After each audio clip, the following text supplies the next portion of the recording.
Hi guys! For today video, ituturo ko sa inyo kung paano gumawa ng 3D na logo. Pero kung bago ka lang dito sa aking channel, subscribe mo na yung subscribe button, pindutin mo na rin yung notification bell para kung sakaling may mga bago akong video, ay updated ka. Okay guys, ngayon nandito tayo sa aking phone screen para ipakita sa inyo kung paano gumawa ng logo. Ang gagamitin natin guys na panggawa ng logo, nyo lang guys yung Pixelab. Pili kayo guys ng gagawin nyo. Nag-download ako ng mga pwede kong gawing background. So halimbawa, add nyo lang siya. Matakin. Tapos add text. Ayun guys, pindutin nyo lang yung pindutin nyo lang yung malaking A sa baba. Tapos add text.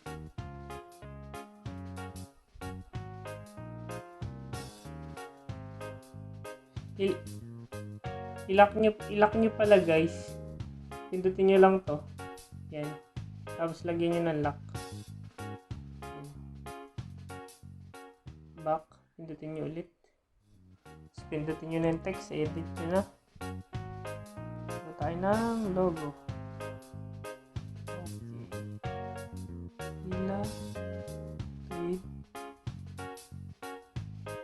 Gitna nyo siya guys.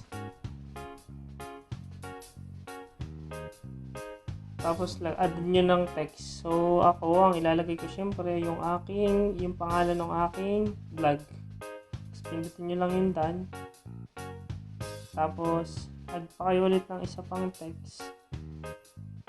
Kung mahaba yung ito guys, kaya bali dalawang text yung ginamit ko para may adjust nyo siya. Kasi pag isang text lang yung gagamitin nyo, may tendency hindi nyo siya may adjust. Sa susunod din yung isa. Add ko lang yung isa ko pa. Ito guys, step by step ko sa inyo ituturo. So add ulit ng text. Ngayon naman guys, palitan natin siya ng color. So ako guys, ang gagamitin ko ay yung texture. So akong pipili ng gusto kong gamitin na pang texture sa kanya. So, ibig sabihin, kung anong gusto mong gamiting texture, yun yung magagamit mo. So, ako guys, ang gagamitin ko ay ito. I-download ko siya kanina guys sa Play Store. Process. Pindutin nyo ulit yung image yung gustong gamitin. Pindutin nyo yung check. Ayun na, wala. At, pindutin nyo lang yun. Tapos balik, lagyan na natin siya ng mga effects. So, gawin muna natin siyang 3D. Mas maganda yung 3D guys.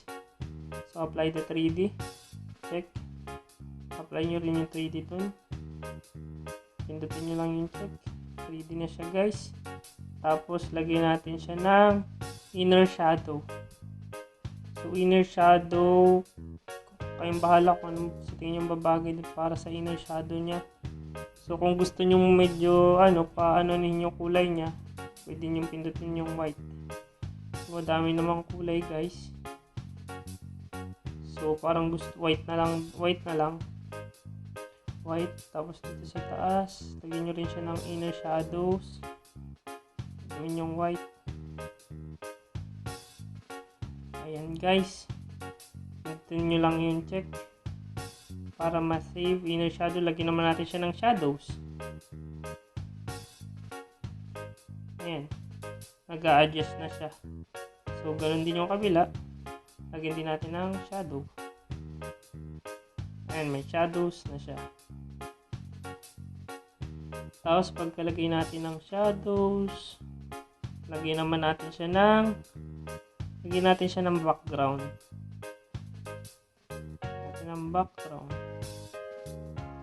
Kayong bahala kung anong gusto nyo gawing background.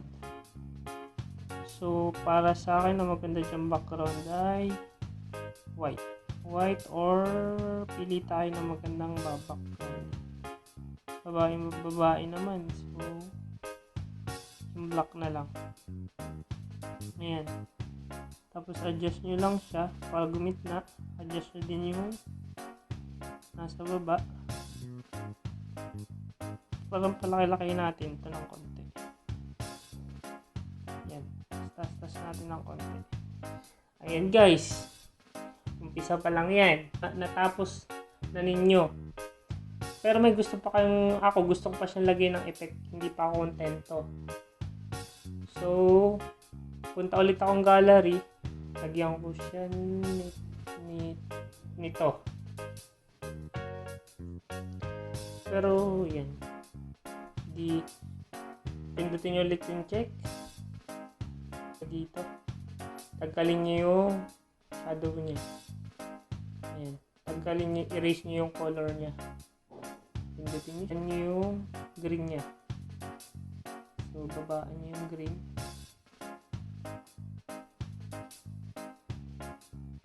Ayan guys. Mayroon ka ng logo. So, kung sa tingin nyo hindi babagay yung background niya, pwede nyo rin siyang palitan. Yun lang guys, kadaling gumawa ng logo. So, halimbawa, gusto nyo palitan yung shape. Pero ayan guys, ganun lang siya kasimple. Tapos na yung ating logo. Gawa na siya. Mayroon na tayong instant logo. Na napakabilis lang siyang gawin guys. Pindutin lang natin yung nasa taas. And then, save image. Pagkatapos, pindutin natin save to gallery.